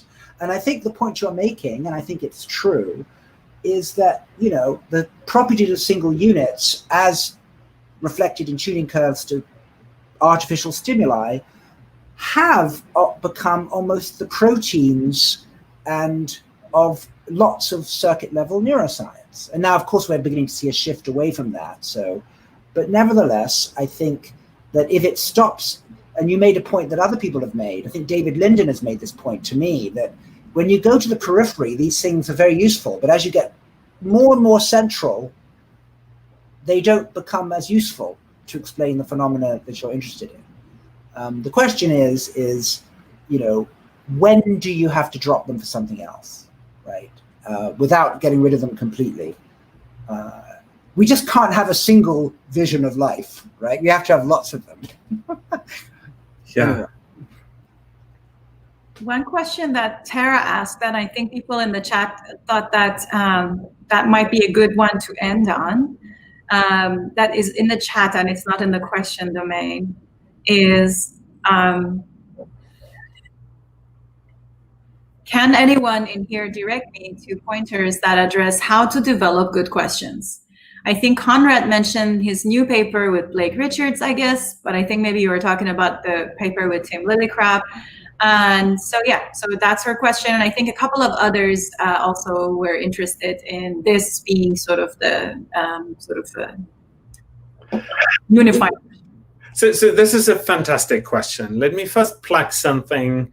At Neuromatch Academy, arguably days 1 and 2 spent considerable time talking about like processes for that. But like, what does it mean to have a good question? Or like a good question is a question for which us dealing with the question, grappling with the question, kind of makes us advance as scientists.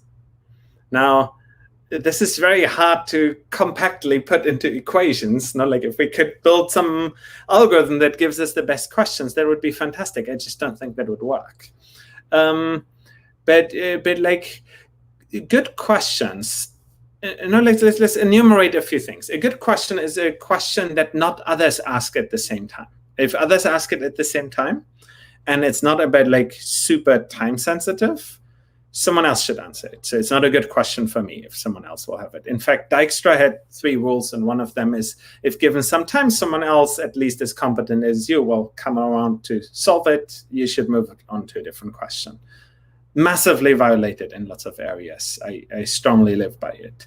So a question must be unique. A question should be different from very similar questions. And like, there's often like that we ask lots of questions that are just marginally different. Now, like, what happens if I do X in this area versus the neighboring area? So we want a question that's like unique in that regard. We want a question if we had the answer to that would kind of lead us into thinking about the world differently. None of these factors is like very easily measurable.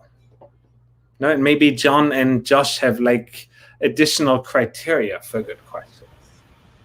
If I may just sprinkle somebody else's question that was sent to me, which is, could the understanding obtained to could selecting the right behavior to study be sort of important in this kind of answering the question and posing the right questions, basically? So I guess as John and Joshua want to answer this question, also consider what is the right question and what is the importance of choosing the right behavior for answering this, which is another person's question.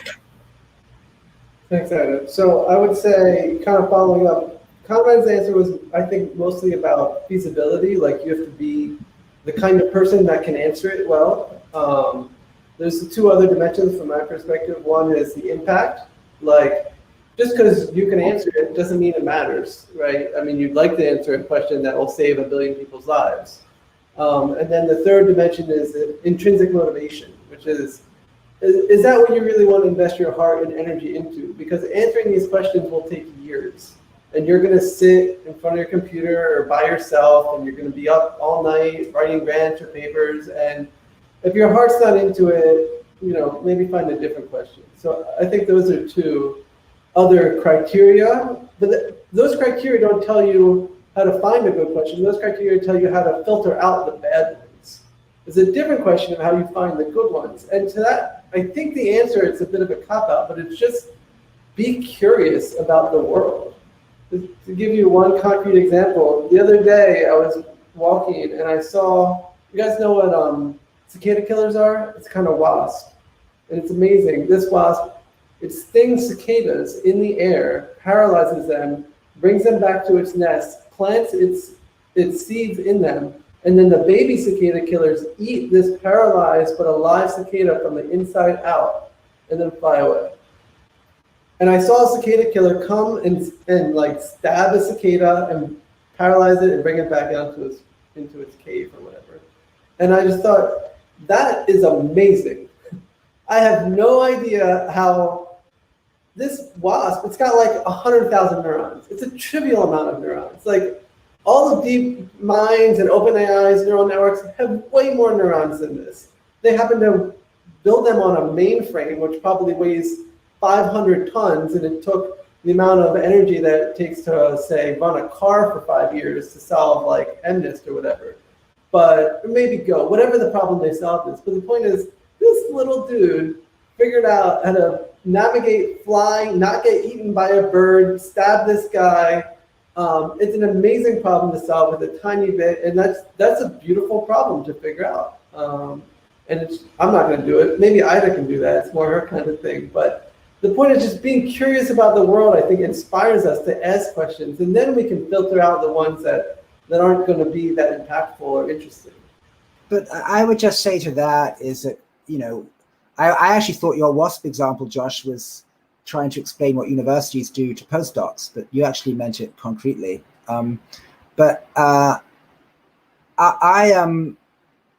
We don't promote curiosity, right? In other words, if you talk to students and go, why did you go into neurology or neuroscience? They'll say, I'm really interested in how the brain works. And then you ask them what they mean.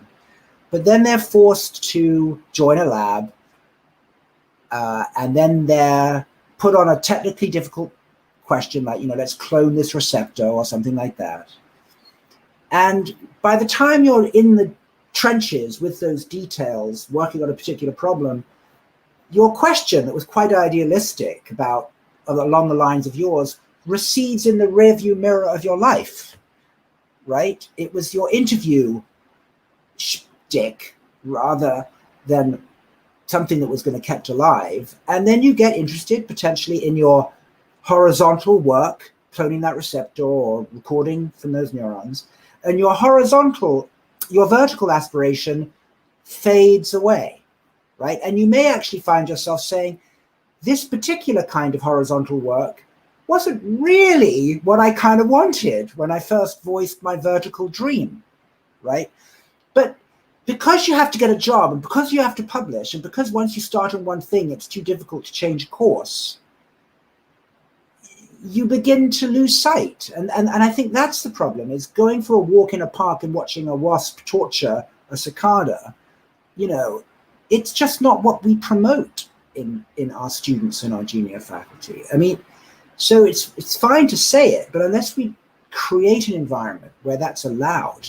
I mean, I always say to people, if your student said, look, I need to leave the lab for a couple of weeks and just go to the library and read, they'd be fired for the most part. Get back to the lab and collect some data. Right, so that's the problem. Is yes, it's curiosity. Yes, it's asking good questions, but we don't infrastructurally create the environment for it. To follow up on that wonderful comment, first of all, this is the magic of John. He always has his eye on the philosophical and on the vertical. And for those of you who, like me, might not be, oh, Team Behrens is disagreeing very much with something. So maybe we should read Tim's comment here.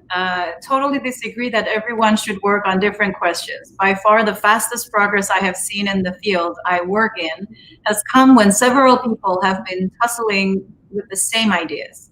It is the most excitement I have felt in science. I mostly think the way to make an interesting question is to be deep inside a problem and to get frustrated. Understanding the source of your frustration will lead to an interesting question.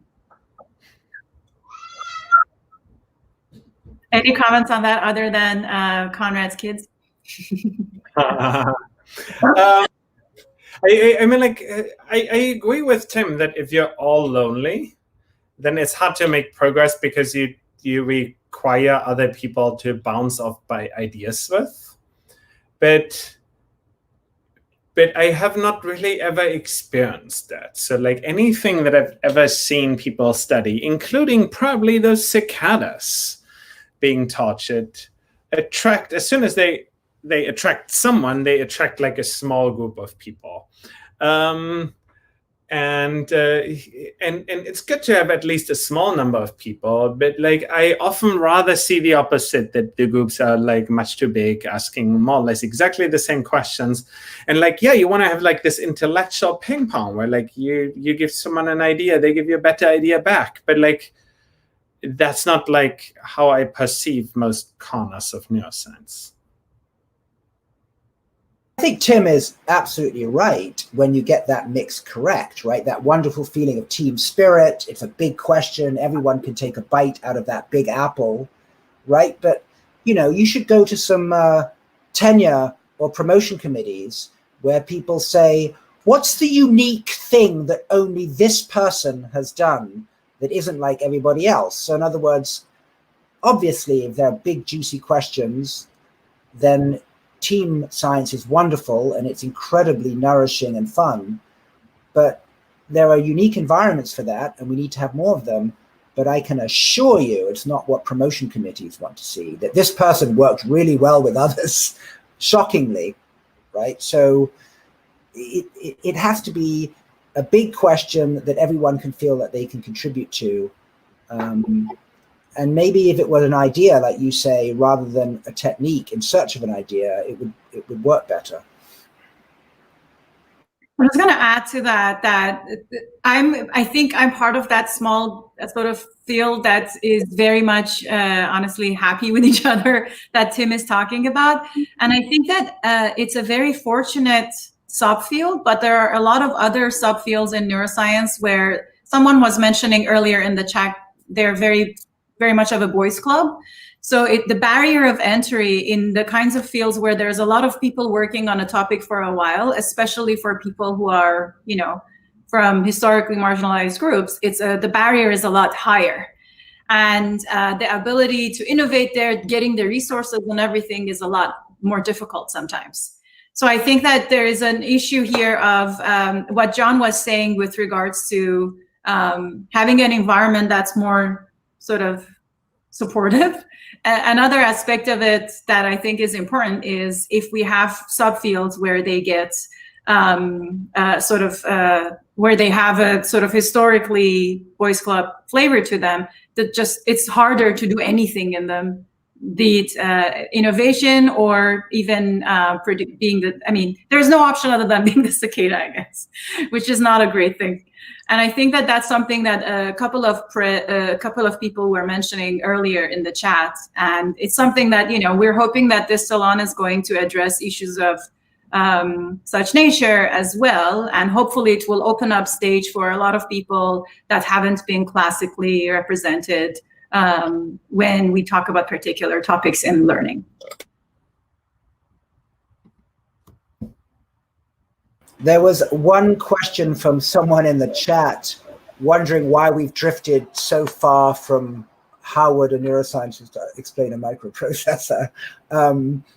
I think that's partially true, but I would also say that at a meta level, the kind of reductionist methodological bias of neuroscience that paper was addressing is, in a sense, a consequence of the ecosystem that we live in. And my guess is if we had more of what we're trying to do here, we would have had more fun with that paper rather than it leading to quite a lot of heat rather than light.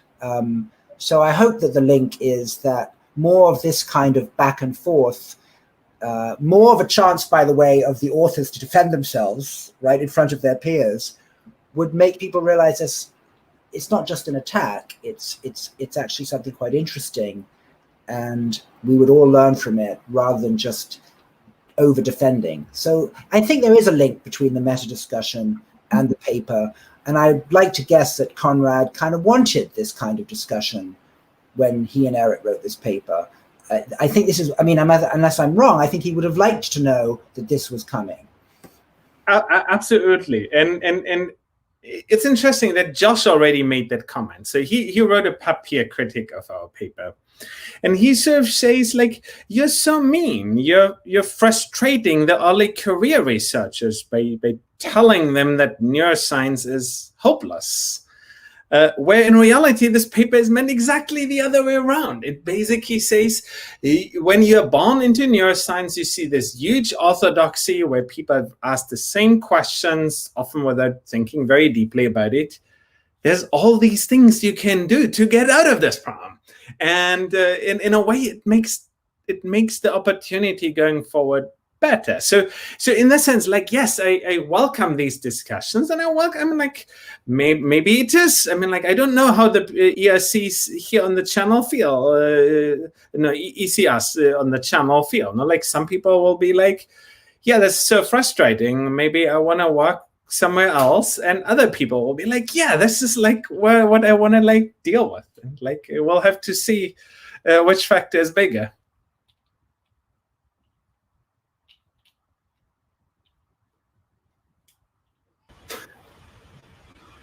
Well, I think we all agree we want them to keep doing neuroscience because it's hard.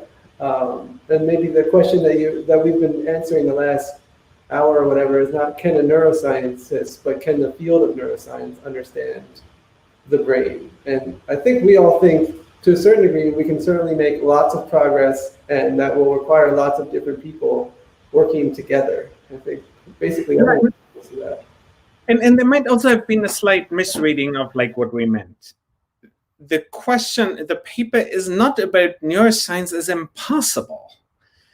The paper is about if we keep doing what we currently do, we are going nowhere. And I think I stand by that second statement. And if the first one sounds in it, no, I'm like hugely optimistic about neuroscience leading to deep insights. It's just like we can't be intellectually lazy on the way there.